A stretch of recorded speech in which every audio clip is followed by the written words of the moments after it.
ছাত্র জীবন থেকে চরিত্রে আমার দাগ পড়েছে। পয়সার জোরে নারী আমার কাছে খেলার পুতুল মাত্র। তাদের আমি আংটি পরাই, সস্তা আকর্ষণের মোহে 3000 টাকা দিয়ে আমি তাদের হাতে আঁকা ছবি কিনি।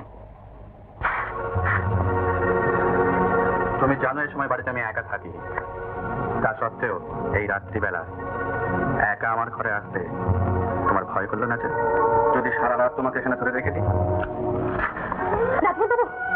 যত দূরে গিয়েছেন তার দাম মেটাতে আপনাকে খুঁজে পাওয়া যাবে না। ছাড়ুন। ভয় লাগাবার চেষ্টা করো না শকুন্তলা। আমি যা জিজ্ঞাসা করছি তার জবাব দাও। আমার সম্বন্ধে এত কথা শোনার পরেও রাত্রিবেলা একা আমার ঘরে ঢোকবার আগে তোমার ভয় পাওয়া উচিত ছিল, কিন্তু পাওনি কেন? মানুষ যদি আমি এতই খারাপ, তুমি এ ভরসা পেলে কোত্থেকে?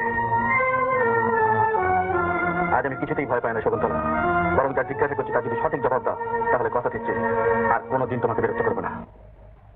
বেশ, ছাড়ুন।